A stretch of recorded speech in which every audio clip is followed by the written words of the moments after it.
Hello everyone. நாம் இந்த வீடியோவில் டிரான்ஸ்மிஷன் இம்பயர்மெண்ட் அப்படின்னா என்னன்னு பார்க்க போகிறோம். டிரான்ஸ்மிஷன் இம்பயர்மெண்ட் அப்படின்னா ஒரு சிக்னலை நாம் அனுப்பும்போது சென்டர் எப்படி அனுப்புகிறாங்களோ ரிசீவருக்கு அதே மாதிரி போய் சேராது. ஓகேவா? பர்ஃபெக்டாக போய் சேராது. அதே மாதிரி பர்ஃபெக்டாக போய் சேராது. அதை தான் என்ன சொல்லுவாங்கன்னா டிரான்ஸ்மிஷன் இம்பயர்மெண்ட் அப்படின்னு சொல்லுவாங்க. Signal travel through transmission media which are not perfect. The imperfection causes signal impairment. அந்த சிக்னல் பர்ஃபெக்டாக வராததை வந்து நம்ம சிக்னல் இம்பயர்மெண்ட் அப்படின்னு சொல்கிறோம். This means that signal at the beginning of the medium is not the same as the signal at the end of the medium. Transmission மீடியமில் start ஆகும்போது அந்த signal எப்படி ட்ராவல் ஆகுதோ அதே மாரி முடியும் போது அதே மாதிரி இருக்காது, டிஃப்ரெண்ட்டாக இருக்குது. What is sent is not received. நாம் அனுப்புறது மாதிரியே இல்லை, அவங்க ரிசீவர் சைடில் ரிசீவ் பண்ணுறது. 3 காசஸ் ஆஃப் இம்பேர்மெண்ட் ஆர் 3 அதுக்கான காரணங்கள் 3 இருக்குது. என்ன அப்படின்னா அட்டினியூஷன், டிஸ்டார்ஷன், நாய்ஸ் அப்படின்னு சொல்லி இருக்குது. அட்டினியூஷன்னா என்ன? அட்டினியூஷன்னா ஒரு சிக்னல் இப்படி இருக்குது அப்படின்னா அது தேஞ்சு போகிறதுன்னு சொல்லுவோம்ல, லாஸ் ஆஃப் எனர்ஜி. தேஞ்சு போகிறதுன்னு சொல்லுவோம், loss of energy. when a signal is composite or ஒரு சிக்னல் சிம்பிள் சைன் வேவாக இருந்தாலும் இல்லாட்டி காம்போசிட் சிக்னல் அனலாக் சிக்னலாக இருந்தாலும் பரவாயில்ல, அது டிரான்ஸ்மிஷன் மீடியம் வழியாக ட்ராவல் பண்ணும்போது அதனோட எனர்ஜி என்ன ஆகுது? லாஸ் ஆகுது. ஓகேவா?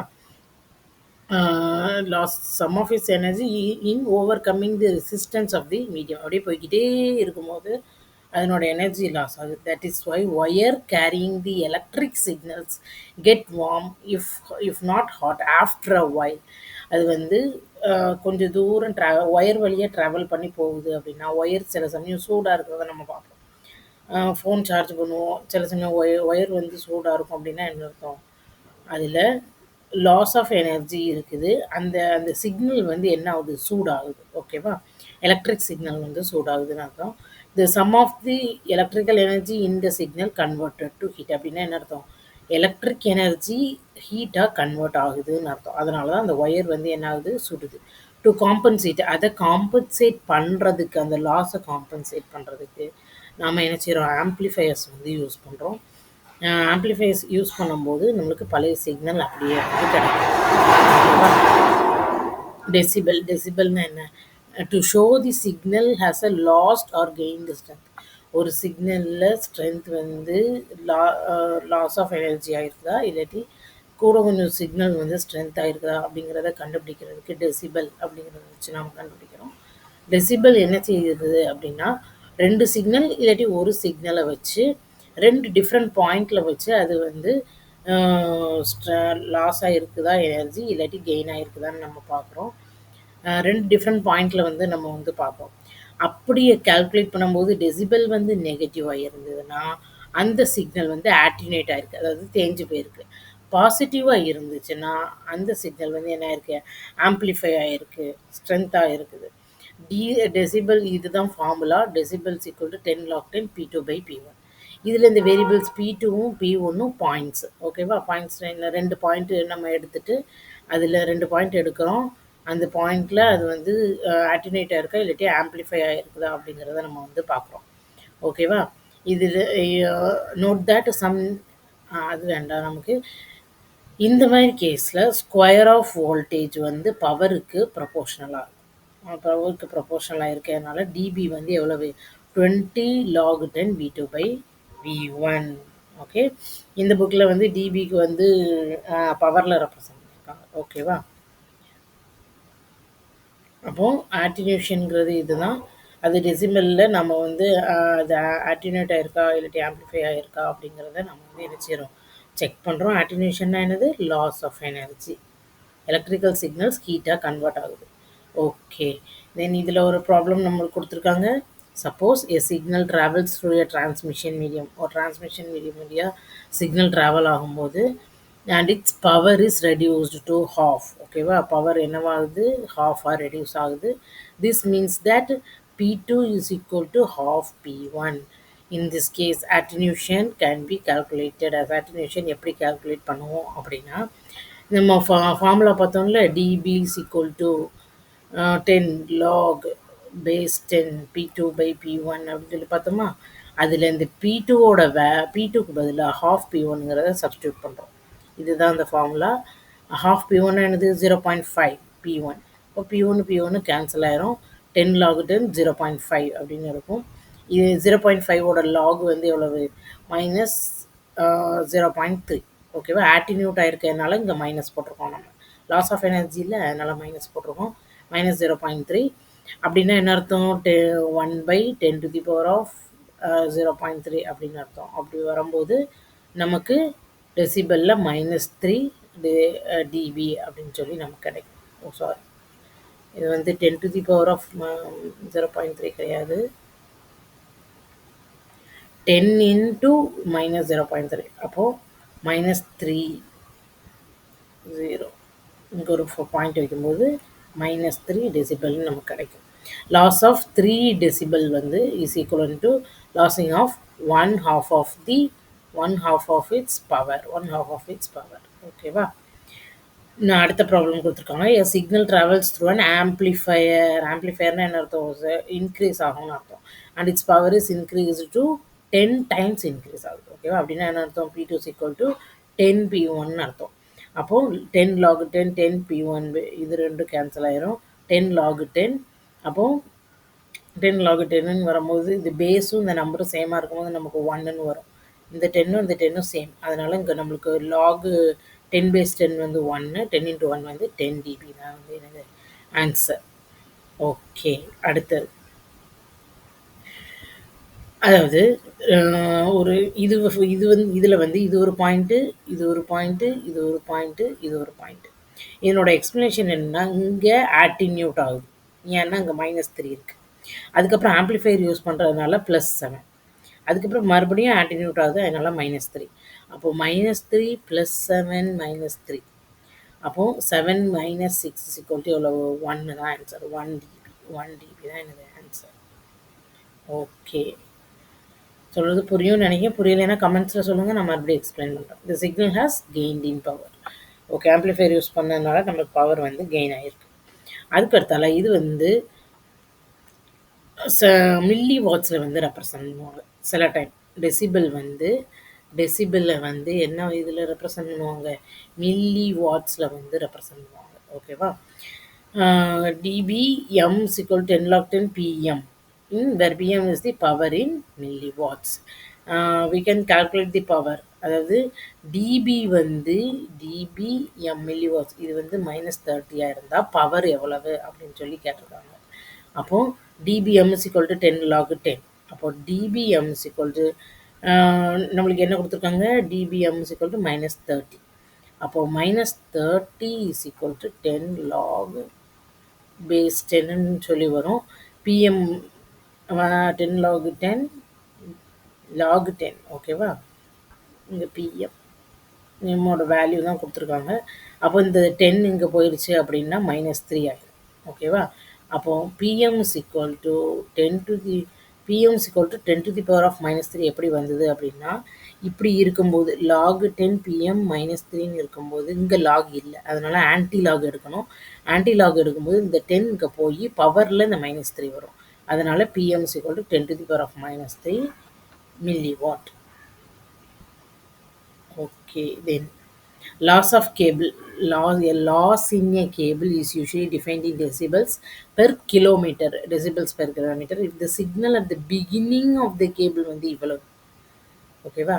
பிகினிங்கில் இவ்வளோ இருக்குது, பவர் வந்து இவ்வளோ இருக்குது. What is the power of the signal at 5 kilometre? அதாவது 1 கிலோமீட்டருக்கு -0.3ன்னா 1 கிலோமீட்டருக்கு -0.3. அப்படின்னா 5 கிலோமீட்டருக்கு எவ்வளவு? இந்த ரெண்டையும் என்ன செய்யணும்? மல்டிப்ளை பண்ணணும். 5 into 0.3 minus 0.15. ஓகேவா? அப்போ 10 log 10 is equal to -1.5.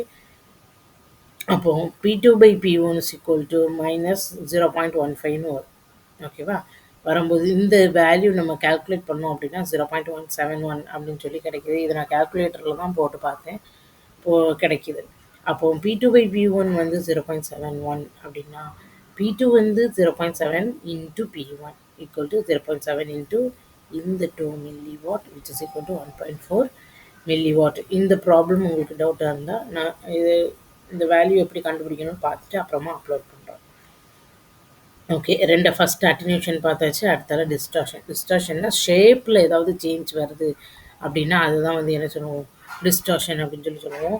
இது வந்து பொதுவா காம்போசிட் சிக்னல்ல தான் இப்படி வந்து இந்த ப்ராப்ளம் டிஸ்டார்ஷன் ப்ராப்ளம் வந்து வரும். ஏன்னா, காம்போசிட் சிக்னல் இப்படி இப்படி இப்படி இப்படி இருக்கும். ஒண்ணு போல இருக்காது. எப்போதும் ஒண்ணு போல வந்து இருக்கு. ஃபேஸ் வந்து அ பீ பீரியாடிக் வந்து பீரியாடிக்ல ஒண்ணு போல இருக்கும். நான் பீரியாடிக் அப்புறம் காம்போசிட் சிக்னல் அதுலலாம் வந்து டிஃப்ரெண்ட்டா இருக்கும் ஃபேஸு.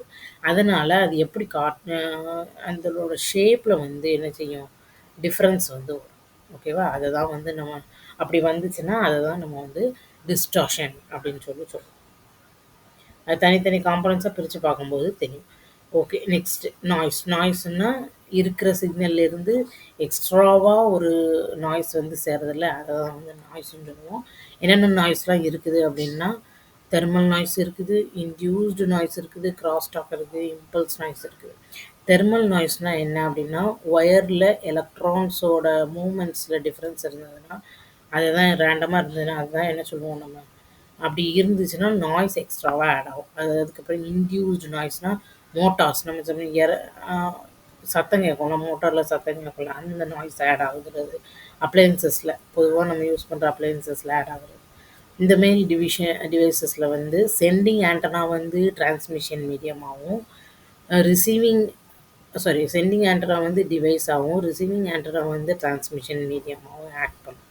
ஓகேவா? Cross talk. நம்ம பேசும்போது ஃபோன்ல கிராஸ் டாக் வரும்ல, அது கிராஸ் டாக். ஓகே. இம்பல்ஸ் நாய்ஸ்னா என்ன? ஸ்பைக். அதாவது தீப்பொறி மாரி வர்றது, பவர் லைன்ஸ்ல ஏதாவது ப்ராப்ளம் வர்றது, அந்த மாரி வந்துச்சுன்னா, அதுதான் வந்து என்னது?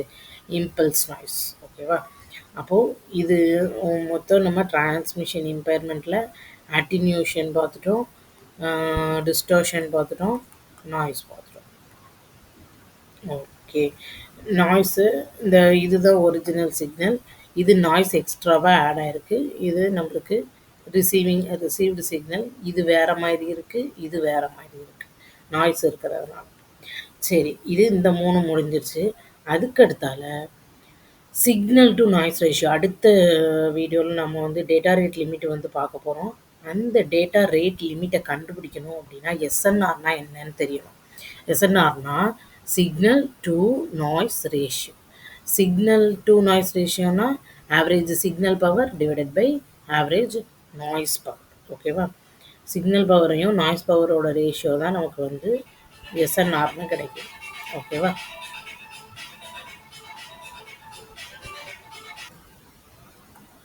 ஓகே. எஸ்என்ஆர் அப்படிங்கிற ஆக்சுவலா நம்ம என்ன சொல்லணும் அப்படின்னா, எந்த இது நமக்கு தேவையோ சிக்னல், அதாவது சிக்னல் நமக்கு தேவை.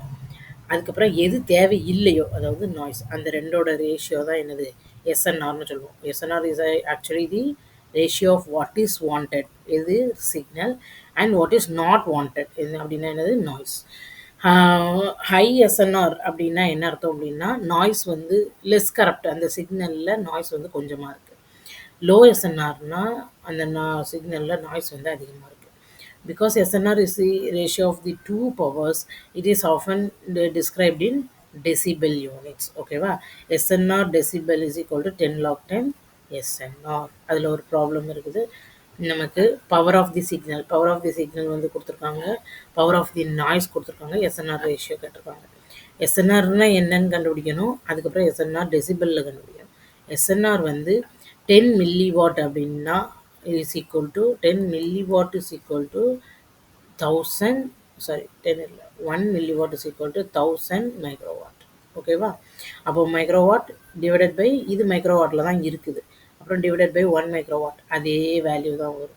அப்போ எஸ்என்ஆர்டிபி ஃபார்முலாவில் இந்த 10,000 அப்ளை பண்ணோம்னா 10,000ங்கிறது என்னது? 10 to the power of 4.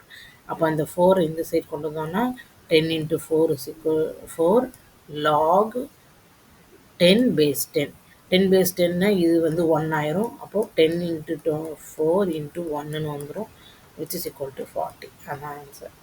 Value of SNR and SNR dB noiseless channel. Noiseless channel நமக்கு வந்து சான்ஸ் இல்லை. நாய்ஸ்லெஸ் சேனலில் இன்ஃபினிட்டியாக இருக்குது. ஓகேவா? அப்போ இதுவரைக்கும் நம்ம வந்து டிரான்ஸ்மிஷன் இம்பேர்மெண்ட்டும், டேட்டா ரேட் லிமிட்ஸ்க்கு எஸ்என்ஆரும், எஸ்என்ஆர் டிபியும் பார்த்துருக்கோம். அடுத்தால் நம்ம டேட்டா ரேட் லிமிட்ஸை வந்து நம்ம அடுத்த வீடியோவில் பார்ப்போம். ஓகேவா? Thank you.